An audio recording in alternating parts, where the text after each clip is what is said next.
iniciar con un breve recuento de lo que hemos estudiado hasta este domingo. En las últimas semanas hemos estudiado algunos aspectos fundamentales del discipulado. Voy a mencionar cada uno de los temas que hemos dado y voy a exponer la idea principal de cada uno de esos temas. Así recordamos, y las personas que no hayan asistido en semanas anteriores pueden tener de pronto un poco el hilo de lo que hemos estudiado. Estamos estudiando un tema bajo un título de 9 marcas, que es uno de los materiales que frecuentemente usamos, y el tema es Creciendo Juntos, el discipulado en la iglesia. Hasta este día hemos visto la necesidad del discipulado. ¿Alguno de ustedes me puede decir qué aprendieron respecto a la necesidad del discipulado, si nos acordamos?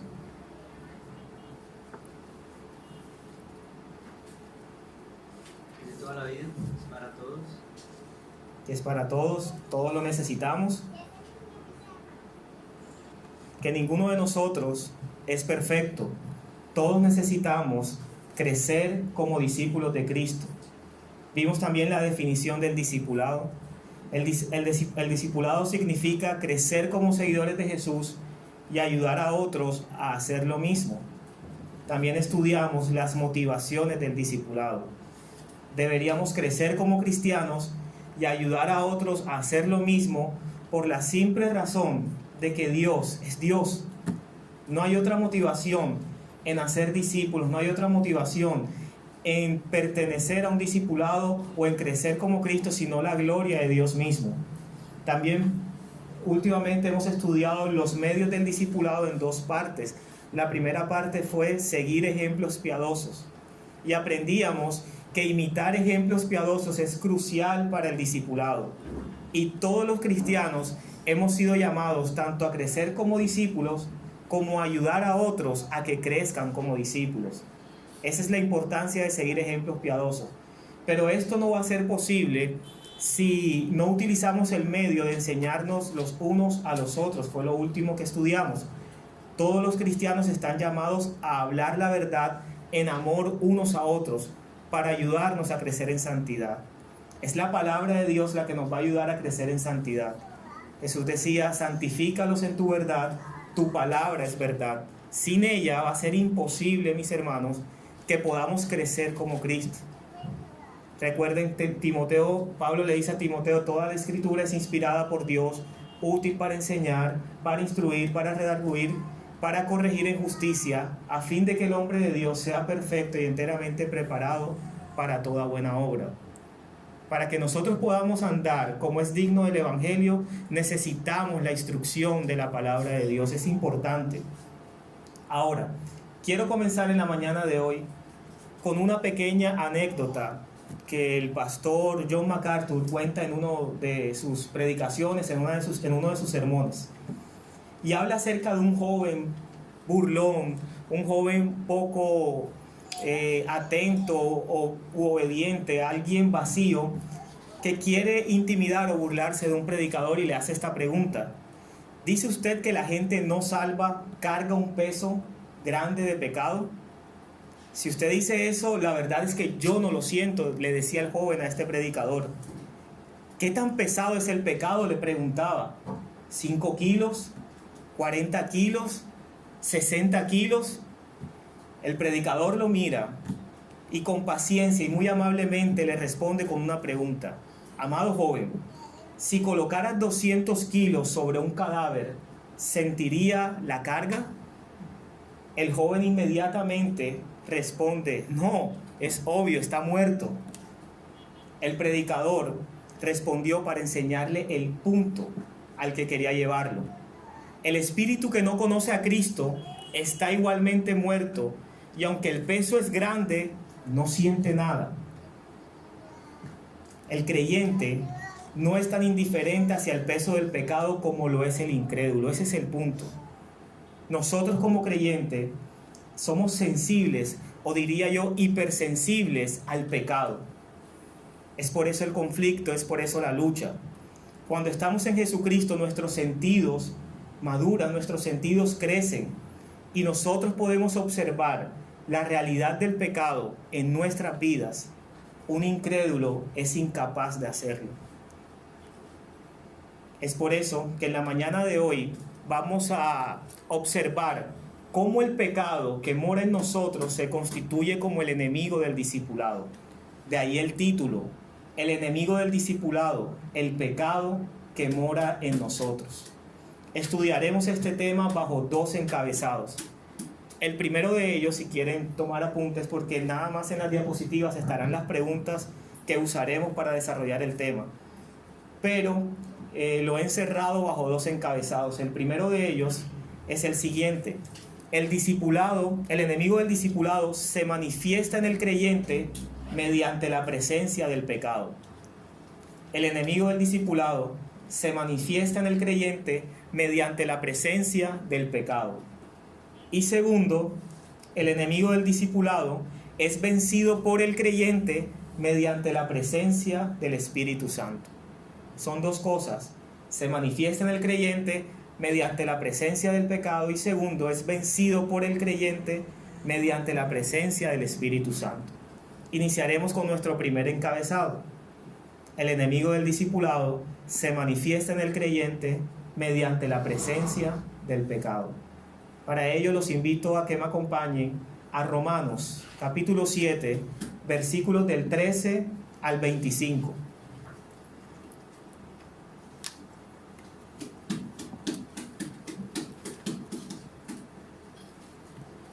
Romanos 7, versículos 13 al 25.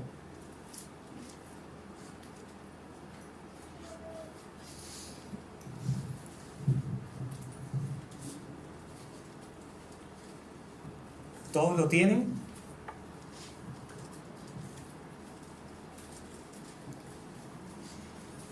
Leo para ustedes. Luego lo que es bueno vino a ser muerte para mí, en ninguna manera, sino que el pecado, para mostrarse pecado, produjo en mí la muerte por medio de lo que es bueno, a fin de que por el mandamiento el pecado llegase a ser sobremanera pecaminoso. Porque sabemos que la ley es espiritual, mas yo soy carnal, vendido al pecado. Porque lo que hago no lo entiendo, pues no hago lo que quiero, sino lo que aborrezco, eso hago. Y si lo que no quiero, esto hago, apruebo que la ley es buena. De manera que ya no soy yo quien hace aquello, sino el pecado que mora en mí. Yo sé que en mí, esto es, en mi carne, no mora el bien. Porque el querer el bien está en mí, pero no el hacerlo. Porque no hago el bien que quiero, sino el mal que no quiero, eso hago. Y si hago lo que no quiero, ya no lo hago yo, sino el pecado que mora en mí. Así que, queriendo yo hacer el bien, hallo esta ley, que el mal está en mí. Porque según el hombre interior, me deleito en la ley de Dios. Pero veo otra ley en mis miembros que se rebela contra la ley de mi mente y que me lleva cautivo a la ley del pecado que está en mis miembros. Miserable de mí, dice Pablo, ¿quién me librará de este cuerpo de muerte? Gracias doy a Dios por Jesucristo, Señor nuestro. Así que yo mismo con la mente sirvo a la ley de Dios, mas con la carne a la ley del pecado. Este pasaje, mis hermanos, corresponde al punzante relato que manifiesta el conflicto entre el hombre interno consigo mismo. Una parte empuja hacia una dirección y la otra parte de nuestro corazón empuja hacia otra, va directamente contrario hacia la otra parte. Es un conflicto real e intenso. Es un conflicto que no viven los incrédulos, sino nosotros los que somos creyentes. Respecto a este conflicto, hemos leído a Pablo hablando de su experiencia en la lucha contra el pecado. Es Pablo quien está relatando este conflicto, es Pablo quien está contando esta experiencia de la lucha contra el pecado, pero surge una pregunta. ¿Habla Pablo como incrédulo? ¿Habla Pablo en este pasaje o en esta porción de las Escrituras como inconverso o como un creyente maduro en Cristo? ¿Qué opinan ustedes? Dice el hermano Alejandro como un creyente. Algunos, mi hermano Alejandro, no creen que pueda ser un creyente el que diga lo que dice el versículo 14. porque sabemos que la ley es espiritual, mas yo soy carnal, vendido al pecado. Y aquí surge una inquietud. ¿Qué ha hecho Cristo en la cruz del Calvario? ¿Qué ha hecho la redención en nosotros? ¿Qué significa ser redimidos? Ser comprados del mercado de esclavos. Pero aquí vemos algo que surge en nosotros una duda de que si sea un Pablo creyente o un Pablo antes de su conversión. Mas yo soy carnal, dice el versículo 14, vendido al pecado. La buena noticia, y respecto a esto hay varias posiciones de muchos predicadores respetables que creen que habla de Pablo o se refiere a Pablo antes de su conversión. Yo creo, mis hermanos, firmemente por la interpretación clara que muestra la Escritura, que está hablando de un Pablo, como lo dice el hermano Alejandro, un Pablo creyente. Pero no solamente un Pablo creyente, sino un creyente maduro en la fe. Es distinto. Un creyente ejercitado en la piedad. Un creyente convencido de su misión, de su posición en Cristo. Y Pablo relata su experiencia con esto en mente. Hay varios argumentos que quiero mostrarle y no me voy a extender en esto, pero sí quiero que quede claro, porque vamos a estudiar bajo esta interpretación de un Pablo como un creyente maduro, el cual relata su conflicto contra el pecado. Dice el versículo 15, porque lo que hago no lo entiendo, pues no hago lo que quiero, sino lo que aborrezco, eso hago. Hablamos de un Pablo que peca también compulsivamente. Dice el versículo 18, yo sé que en mí, esto es, en mi carne, no mora el bien, porque el querer el bien está en mí, pero no el hacerlo.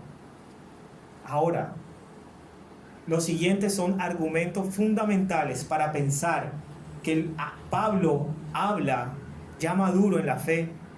El primero es que hay un cambio, mi hermano, en los tiempos verbales. Si observamos del versículo 7 al versículo 13 de ese mismo capítulo, ustedes lo pueden estudiar en su casa, los verbos de esos versículos están en tiempo pasado. Pero a partir del versículo 14 en adelante, todos los tiempos verbales están en presente.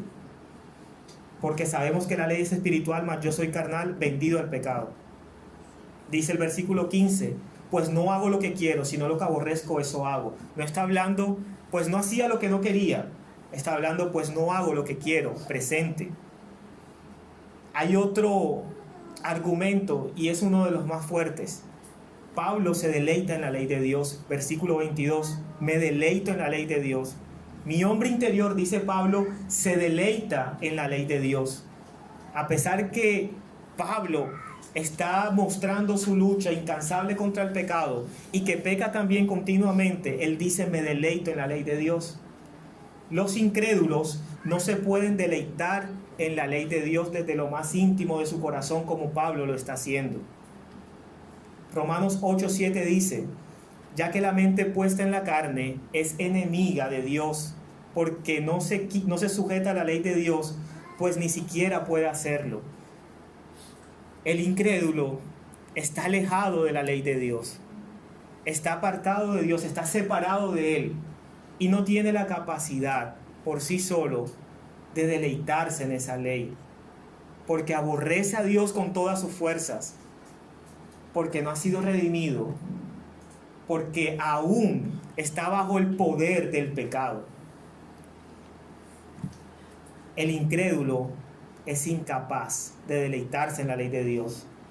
Yo creo que es uno de los argumentos más fuertes y podemos descansar leyendo estos versículos desde el versículo 14 hasta el versículo 25 del capítulo 7. Podemos descansar que está Pablo hablando como un creyente maduro en la fe. Y eso nos da reposo a cada uno de nosotros, mis hermanos, y esperanza. Yo sé que tú allí sentado, al igual que yo, luchamos con algún pecado. Algún pecado que tal vez tu hermano que está al lado no conoce y solamente Dios lo conoce.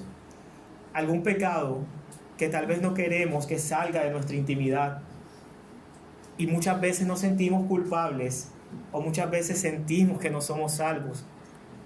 Pero amado hermano, si el caminar con Cristo se tratara de sentimientos, estuviésemos perdidos hace mucho tiempo. Esto no se trata de lo que nosotros percibimos o sentimos, sino de lo que Dios ha dejado estipulado y escrito en su palabra. Es por eso que este mismo Pablo, que lucha incansablemente contra el pecado, así como nosotros, en alguna parte de la Escritura dice: por eso yo estoy seguro que ni la vida, ni la muerte, ni lo alto, ni lo profundo, nada me podrá separar del amor de Dios que es en Cristo Jesús. Esa es nuestra esperanza. Bajo esta interpretación observaremos a un Pablo maduro y vemos o podemos observar que hay un conflicto real en esto, y Pablo lo está relatando. La prueba del conflicto está en el versículo 15. Leamos el versículo 15. Porque lo que hago no lo entiendo, pues no hago lo que quiero, sino lo que aborrezco, eso hago. Porque lo que hago no lo entiendo, pues no hago lo que quiero, sino lo que aborrezco, eso hago. Primera pregunta, mis hermanos: ¿por qué Pablo no entiende sus propias acciones? No practica lo que quiere, sino lo que aborrece. ¿Y qué quiere Pablo? Quiere deleitarse en la ley de Dios siempre. Pablo no comprende sus propias acciones y por eso se manifiesta de esa forma: no hago lo que quiero. Hay algo interno en él que desea lo contrario, o hay algo interno en él que no aprueba lo que está haciendo. Y eso interno que está en él es el Espíritu Santo que mora en cada uno de nosotros. Alguna vez estudiamos que el propósito supremo de la creación del ser humano es para darle gloria a Dios. Pero para darle gloria a Dios por medio de Jesucristo. Nuestro propósito en la tierra no es conseguir bienes materiales en este momento. No es estar feliz en este momento, es que seamos conformados a la imagen de nuestro Señor Jesucristo. Es por eso que todo lo que sea contrario a ese propósito causará en el creyente una insatisfacción profunda respecto a la vida aquí. Y es lo que le pasa a Pablo en este momento. Él quiere algo, pero es incapaz de hacer eso que él desea, que él anhela, en lo que él se deleita, por el pecado que mora en él. Pablo se encontró a sí mismo haciendo cosas que no aprueba. Muchas veces también nosotros nos encontramos haciendo cosas que no aprobamos, que sabemos que ante la justicia de Dios, ante lo que Dios enseña, ante su ser o su esencia, estamos violando lo que Él es con nuestras acciones. Y nos sentimos insatisfechos. Y podemos también decir como Pablo: lo que yo quiero hacer no lo hago. Y termino haciendo lo que aborrezco, termino haciendo lo que no apruebo. ¿Nos ha pasado? A todos. A todos. ¿Y saben qué es lo peor? Que pasa continuamente. No es esporádico, es algo continuo en nuestras vidas. El apóstol estaba expresando un conflicto, el cual manifiesta su incapacidad por vivir a la altura de las normas perfectas de nuestro Señor. Cuando nos enfrentamos al estándar perfecto de la santidad de Dios, como creyentes, sentiremos insatisfacción y observaremos que este conflicto es real, es serio, es activo, es intenso, es continuo. Y es lo que Pablo estaba experimentando en este momento. Y la fuente de este conflicto es el pecado que mora en Pablo. Dice el versículo 17: de manera que ya no soy yo quien hace aquello, sino el pecado que mora en mí. Todo cristiano verdadero tiene en su corazón una percepción consciente de la excelencia de la ley de Dios. Y es por eso que él logra decir: soy incapaz de hacer lo que mi corazón o mi ser interior anhela desde lo más profundo, que es deleitarme en la ley de Dios. Soy incapaz de hacerlo, porque veo a Dios, veo su rostro, veo su estándar perfecto y me quedo corto, dice Pablo. Y tal vez algo que me repito constantemente, y es que estamos llamados en este momento a depender solamente de la gracia de nuestro Señor Jesucristo y a servirle a Dios y a vivir en este mundo no de manera perfecta, porque en este mundo no vamos a poderlo hacer de manera perfecta, pero sí de manera genuina y sincera. Y es lo que Pablo hace. Por eso recalco, él anhelaba deleitarse en la ley de Dios y lo hacía.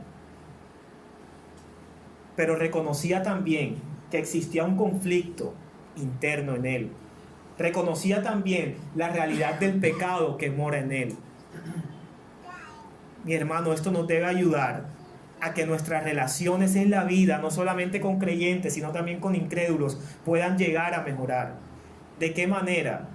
De que tú también, si estás tratando con un incrédulo y tienes un conflicto personal con él, sepas que también estuviste como él, alejado de la ciudadanía de Dios, alejado de las promesas del pacto, alejado de Dios mismo y de su vida.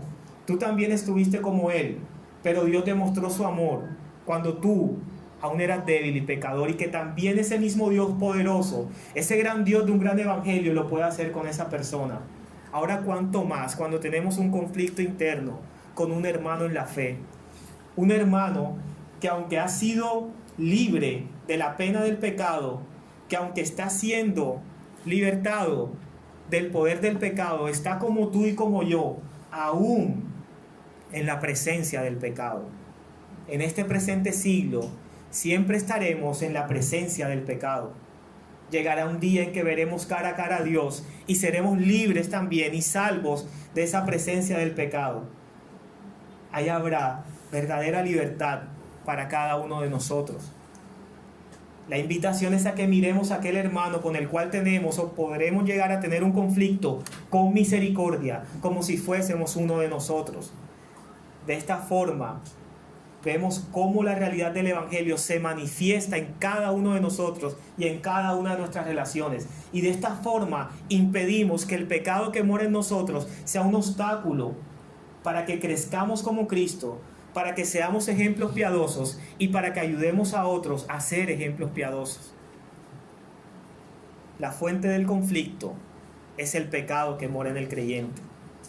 Ahora, ¿qué concluye Pablo del hecho de que él hace lo opuesto a lo que quiere? Con base en lo que he dicho, con base en el versículo 17, ¿qué concluye Pablo del hecho de que él hace lo opuesto a lo que quiere? Simplemente y tristemente, es por el pecado que mora en él. ¿Significa esto que Pablo no es responsable de lo que hace? ¿Por qué sí o por qué no? Cualquiera de nosotros se puede excusar y decir: no, mi hermano, es que yo peco continuamente porque la carne es débil y porque el pecado mora en mí. Y no soy yo quien lo hace, sino es el pecado que mora en mí quien lo hace, no soy yo, no me mires mal. Y créanme que esto es algo importante de aclarar, porque muchas doctrinas en los últimos 20 años han surgido y cobraron fuerza en algún momento con base en esto. Cuando decían y hacían una separación entre la carne y el espíritu, y veíamos como un gnosticismo disfrazado en este momento, en esta era contemporánea, y decía: no, es que lo que yo hago va a ser malo porque estoy bajo la carne, pero hay un ser interior que se deleita en la ley de Dios, ese sí es perfecto, ese sí es salvo. Y anula esta doctrina toda responsabilidad del creyente frente al estándar perfecto de la ley moral de Dios. Es responsable el ser humano, es responsable el ser humano creyente de sus acciones, a pesar que el pecado que mora en él es quien dice Pablo que hace las cosas. Sí es responsable. Desde el Edén es responsable. Es básico. Lo que quiere decir en este pasaje es que el pecado mora en él como una fuerza activa y hostil que le impide hacer aquello que por naturaleza o que por su naturaleza piadosa, renovada y dada por el Espíritu Santo desea hacer. Eso es lo que está diciendo el pasaje. El pasaje no está diciendo o no está haciendo una separación entre el responsable del pecado que mora en él Y el ser humano, pobrecito, no es responsable de eso porque es el pecado que mora en él. Pablo no quiere decir eso. Pablo lo que está diciendo es que el pecado se presenta como una fuerza activa y constante. Y está diciendo, mi deseo es piadoso, mi deseo es de un hombre renovado, mi deseo es de un hombre que se deleita en la ley de Dios. Pero hay otra ley, y el mismo pasaje lo dice, veo otra ley en mis miembros, veo otro patrón, veo otro principio que se revela contra la ley de mi mente y me lleva cautivo. Y no sucede, mis hermanos. Muchas veces. Nos sucede muchas veces porque nosotros nos encontramos siempre en debilidad. ¿Quién de ustedes aquí admira al apóstol Pablo por toda la obra que ha hecho, o que hizo, perdón? Todos. ¿Quién de ustedes cuando Pablo dice, imítenme a mí como yo imito a Cristo, lo toman a él como orgulloso? Ninguno. Por el contrario, decimos, quisiéramos ser como Pablo, piadoso, entregado. En este momento, en esta era contemporánea, quisiéramos ser como el apóstol Pablo.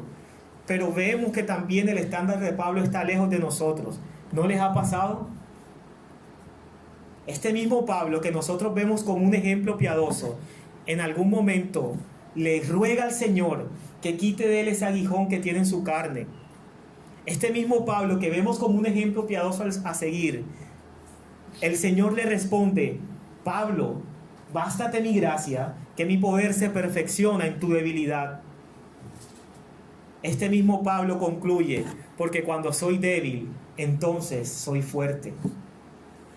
Este mismo ejemplo del apóstol Pablo nos debe dar esperanzas a ti y a mí cuando estemos en medio de ese conflicto. No nos desanimemos. Y me gusta que estemos atentos, porque es mi propósito en esta mañana que estemos atentos y prestemos atención a algo que es tan serio y que puede interrumpir nada más y nada menos que el propósito de Dios con tu vida y la mía, y es que seamos conformados a la imagen de Cristo. Yo tiemblo en este momento, mis hermanos. Versículo 18. Yo sé que en mí, esto es en mi carne, no mora el bien, porque el querer el bien está en mí, pero no el hacerlo. De acuerdo a este versículo, ¿qué tiene Pablo en su carne y qué le hace falta? ¿Quién tiene el versículo a la mano? ¿Qué tiene Pablo, mi hermano, y qué le hace falta? El deseo, pero no la voluntad. Pablo tiene el deseo, pero no la voluntad de hacerlo. Pero esto hace a Pablo incapaz continuamente de hacer el bien. No. ¿Y qué concluimos entonces si esto no hace a Pablo continuamente el querer hacer el bien o la capacidad de hacer el bien? ¿Qué concluimos? Hermano, ¿y vas a participar? Es responsable.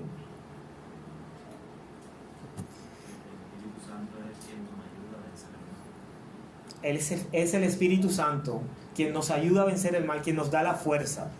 A medida que un creyente crece en su vida espiritual, será inevitable que tenga un odio incrementado hacia el pecado y un amor creciente por la justicia. Esto es inevitable.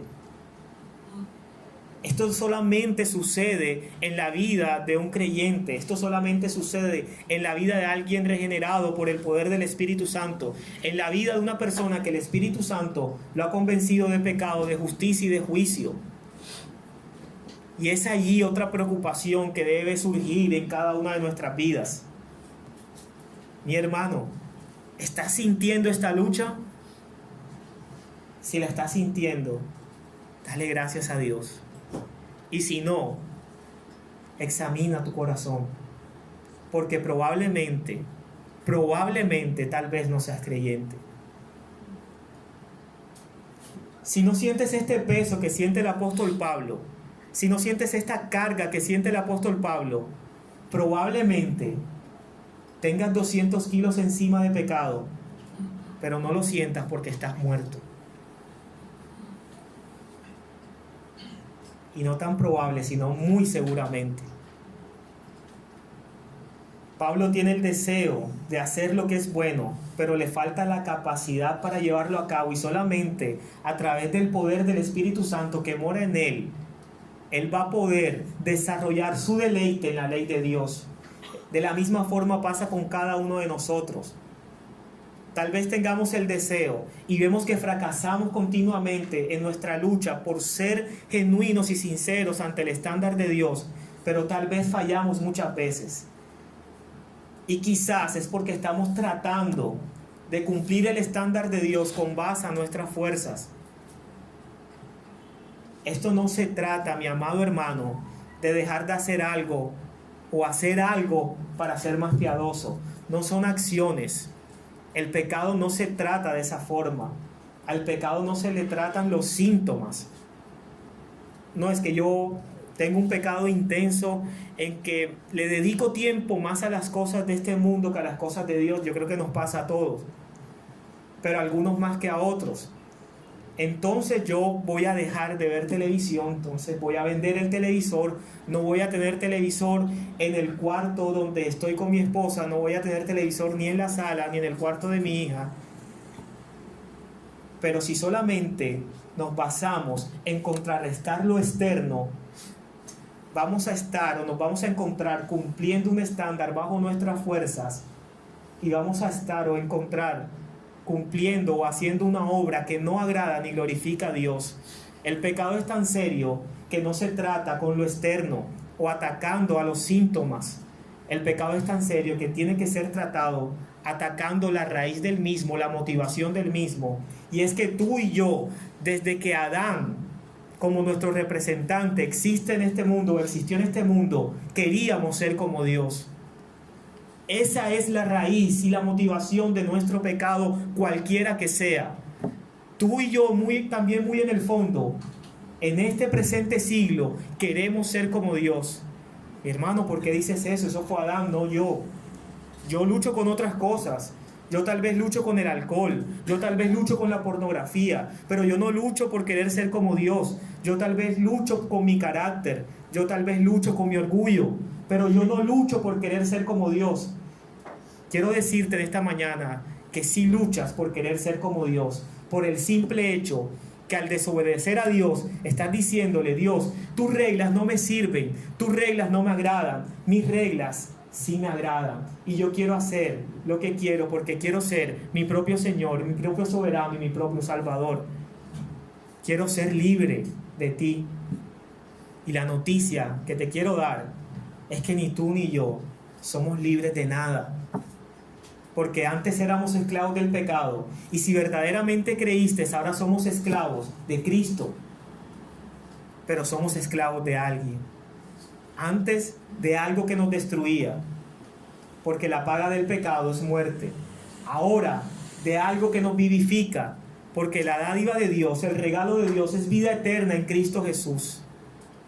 Mi hermano, qué esperanza la que tenemos en esta lucha tan intensa, tan activa, tan desafiante y tan frustrante para nosotros. ¿Qué ley encuentra Pablo entonces con esto que hemos estudiado y que hemos leído? ¿Qué ley encuentra Pablo en esto? ¿Qué patrón encuentra Pablo tan predecible? Versículo 21: así que queriendo yo hacer el bien, hallo esta ley: el mal está en mí. El mal está en mí. El pecado residual batalla en contra de todo el bien que el creyente desea hacer. Podemos llamarlo pecado residual, algunos lo llaman remanente de pecado. Yo he tratado de enseñar bajo el título o el encabezado la presencia del pecado, porque la presencia del pecado está en cada uno de los creyentes también, y es una lucha interna que tenemos. Gálatas lo expresa de alguna manera. ¿Cómo lo expresa Gálatas? Para ver si nos acordamos un poco de esa lucha interna. Hermano Ángel, ¿cómo expresa Gálatas este conflicto interno? ¿Cómo lo deja mostrar? Una lucha de la carne Contra el espíritu, porque la carne y el espíritu se oponen entre sí para que no hagamos lo que queremos hacer. ¿Y qué queremos hacer? el bien, lo que agrada a Dios, lo que glorifica a Dios. ¿Cómo resumes tú, mi hermano, en tus propias palabras, lo que acabamos de estudiar?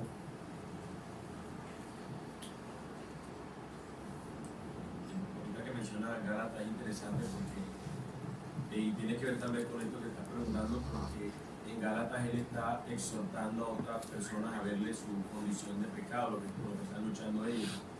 Pero en este texto que estamos estudiando hoy vemos al mismo Pablo, que en otra ocasión exhorta a otros y los hace ver su pecado, ahora se está viendo él. Y es lo que nosotros debemos ver en el discipulado, ¿no? Que no solamente es ver en el otro, que es lo más fácil, ver en el otro que es pecador, que incumple, porque probablemente cuando yo señalo a otro es porque yo no tengo esa lucha. Pero cuando la lucha es mía en algo, ahí sí quiero que me traten con gracia, con todo esto. Y creo que nuestra condición deberíamos ser como Pablo en eso, de que deberíamos verlo que nosotros también tenemos luchas, de que nosotros mismos tenemos una naturaleza pecaminosa con la cual luchamos a diario y que terminamos sucumbiendo también, al igual que pero que el Señor nos da gracia. Y eso no nos exige tampoco de poder exhortar al hermano que está en una condición de pecado, pero también nos hace ver que nosotros tenemos que dar también gracia como nos fue a nosotros. Amén. Eso responde a la pregunta si en realidad nos sentimos identificados con las luchas de Pablo. Claro que sí. Claro que nos sentimos identificados con esta lucha. Si no nos sintiéramos identificados con esta lucha, lo más seguro es que no seamos creyentes. Mi hermano.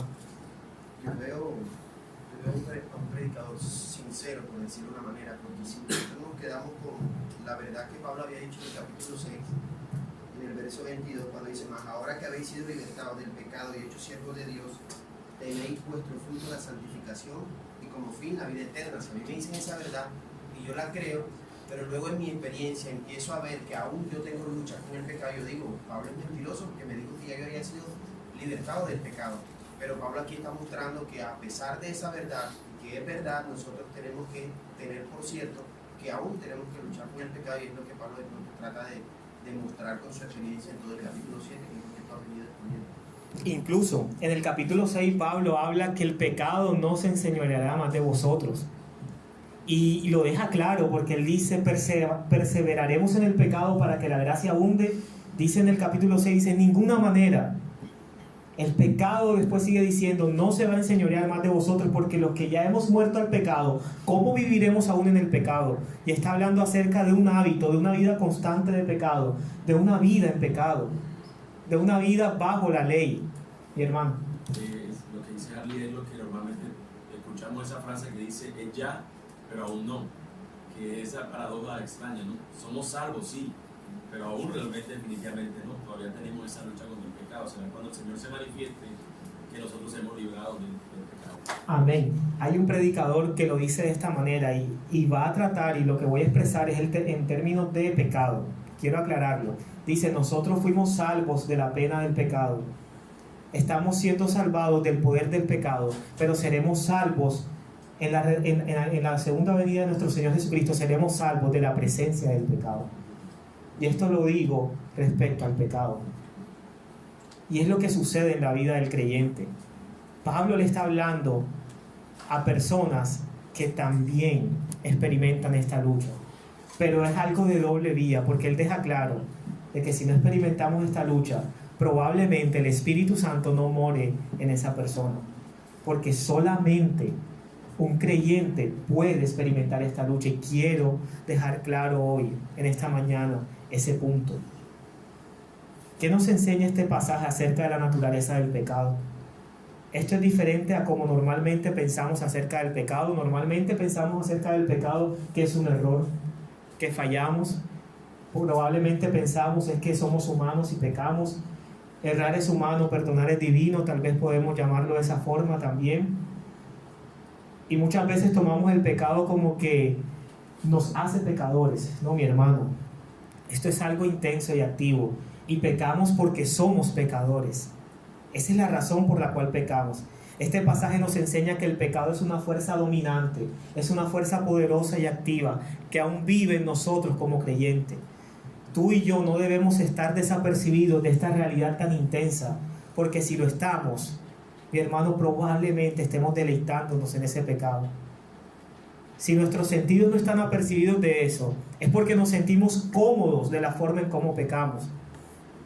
Frecuentemente pensamos que el pecado solo es un término específico para aludir a un error, pero no es así. Es más que un error, es atentar contra Dios. Y no solo atentar contra Dios, sino atentar contra Dios que te salvó por gracia cuando aún eras débil y pecador. Y aún así, seguimos haciendo afrenta en contra de ese Dios santo y vivo, en contra de ese Dios verdadero. A la luz de esta enseñanza, ¿cuál debería ser nuestra actitud y cuál no debería ser nuestra actitud frente al pecado?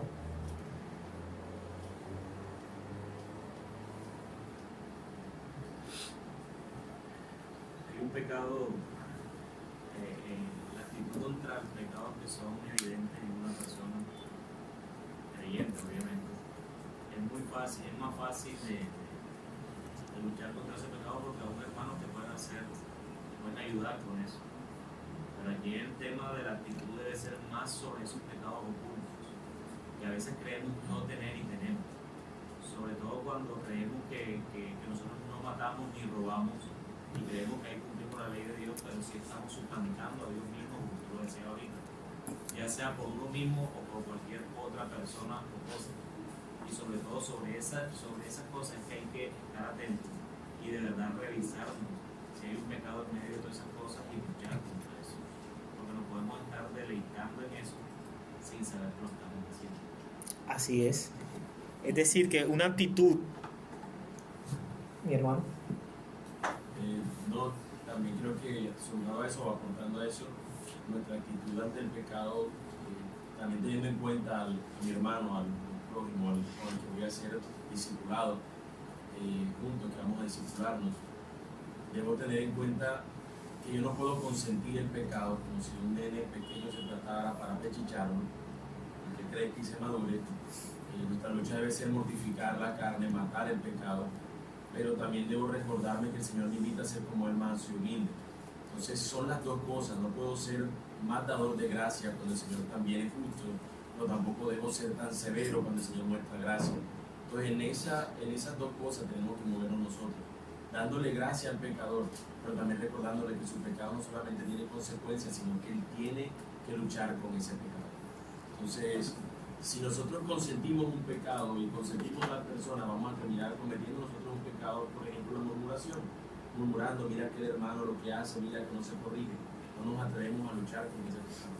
Pero si lo consentimos demasiado, ese hermano va a seguir pecando deliberadamente y nosotros entonces lo que vamos a ver es a pecadores que van a la iglesia y en el mismo estado se encuentran que cuando el Señor los rescató, o peor.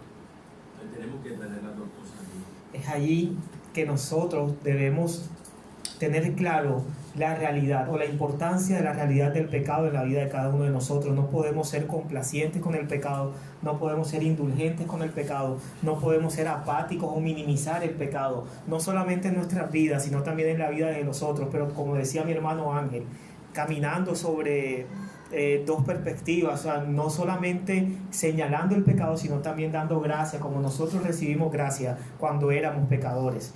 Es solo a través del Espíritu Santo que vamos a poder llevar esa obra a cabo dentro de la iglesia local como discipuladores y como discípulos, aunque todos somos discípulos.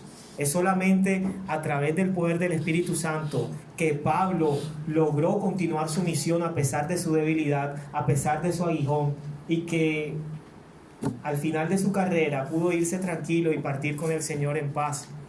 Es solamente a través del Espíritu Santo que nosotros vamos a tener las fuerzas necesarias para poder cumplir la misión de ser como Cristo y de que podamos ayudar a otros a crecer también como Cristo. El enemigo del discipulado, y por último, y aunque parezca que le di más importancia a lo primero, está así en el estudio debido o por motivo de los versículos, de la extensión de los mismos versículos. Solamente trataremos 2 versículos y haremos preguntas prácticas en este punto. El enemigo del discipulado es vencido por el creyente mediante la presencia del Espíritu Santo. Esto es solamente un abrebocas. pero el tema del pecado es mucho más amplio y merece ser estudiado con detenimiento. Y esa es una tarea que cada uno de nosotros tenemos en nuestra casa. Romanos 8, 2 al 13 dice: así que, hermanos, somos deudores no a la carne para vivir conforme a la carne, porque si vivís conforme a la carne, habréis de morir. Pero si por el Espíritu hacéis morir las obras de la carne, viviréis. En estos dos versículos tendríamos 50 minutos para poder exponerlos, pero quiero llevar más bien ahora a ustedes, a cada uno de ustedes, a preguntas prácticas con respecto al discipulado.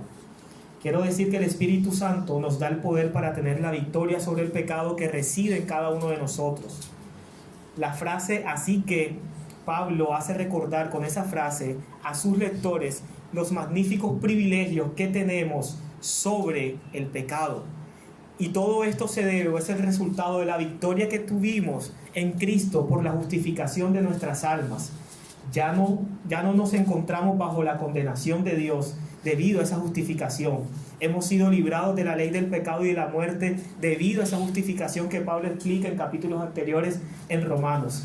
Ya no estamos bajo el dominio del pecado como lo vimos en el capítulo 6 o como hemos leído en el capítulo 6. Tenemos mentes ocupadas por el Espíritu y tenemos vida y paz por medio del mismo Espíritu de Dios.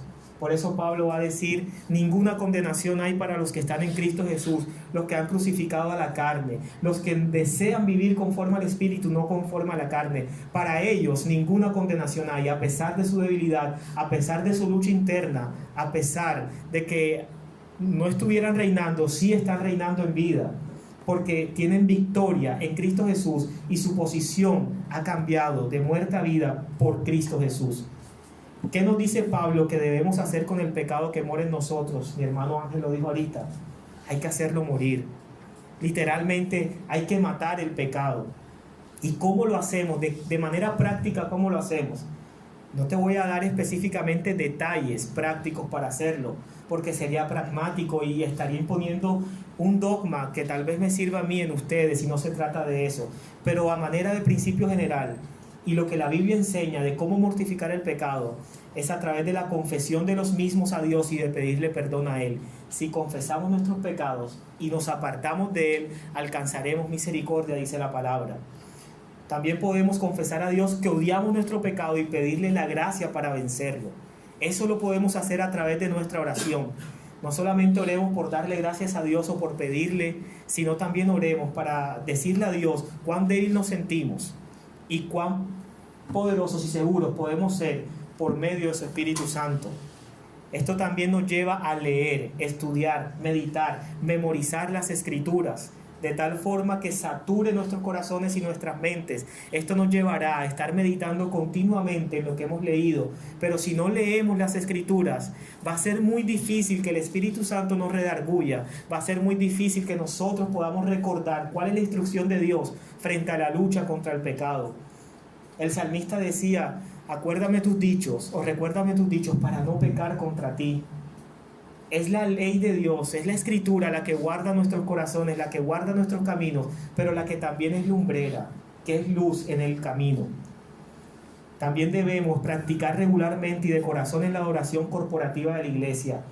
Mi amado hermano, si dejas de congregarte, muy difícilmente vas a entender la realidad del pecado y te vas a acostumbrar y acomodar al mismo. Por eso la palabra de Dios nos enseña a que no dejemos de congregarnos como algunos lo tienen por costumbre, porque es en la iglesia local en donde nosotros vamos a crecer. No es en ningún otro lado, no es en YouTube, no es a través de sermones de pastores amigos que tal vez nos pasan por WhatsApp.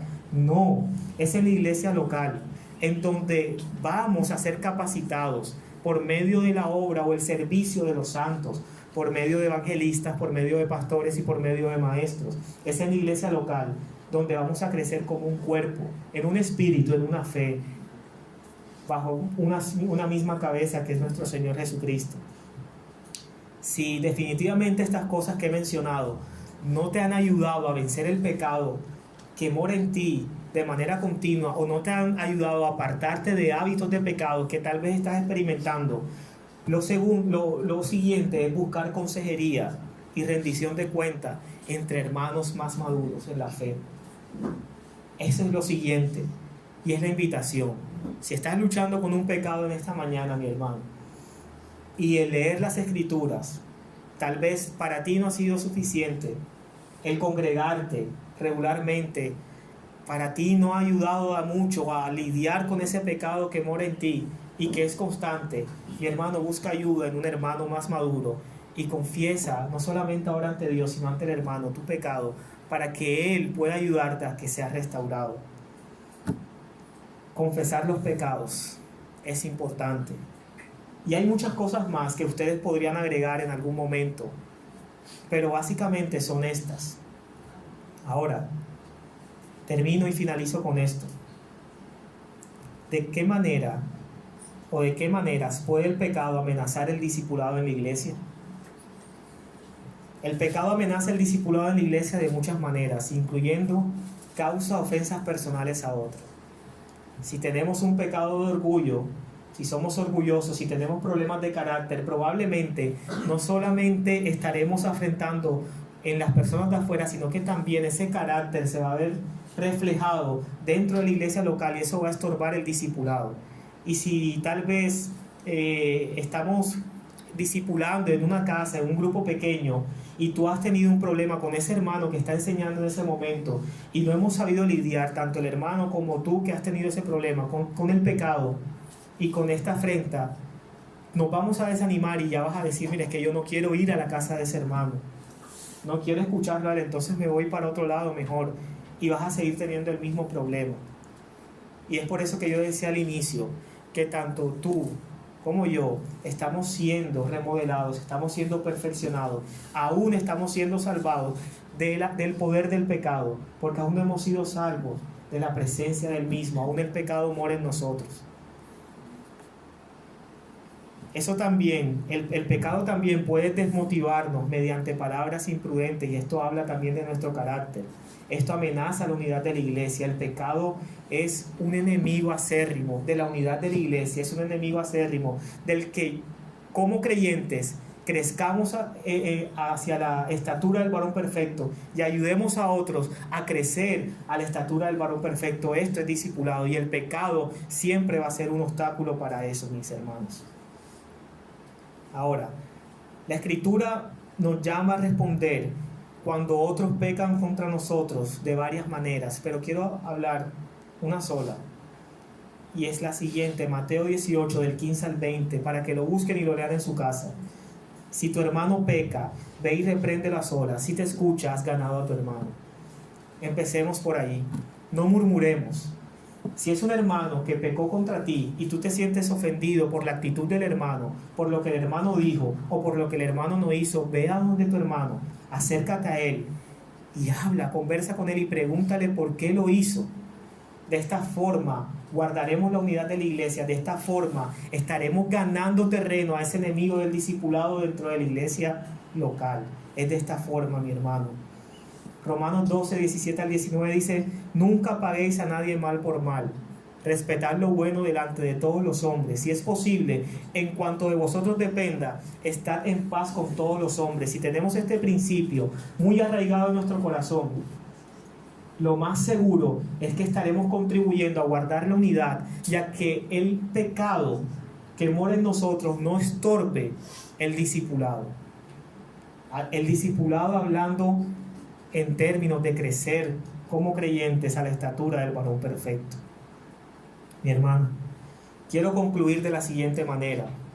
Para nuestra obediencia, para cualquier cambio real, tendremos que depender no de nuestros propios esfuerzos, sino de la obra del Espíritu de Dios que transforma nuestras vidas y relaciones. Solamente a través de la obra del Espíritu Santo en nuestras vidas, dependiendo de esa obra, es que vamos a mantener relaciones sanas, vamos a mantener el discipulado en la iglesia local y vamos a mantener la unidad en la iglesia local. Nosotros somos miserables, Dios no lo es. Él nos ha rescatado por medio de su Hijo y por medio de su Espíritu.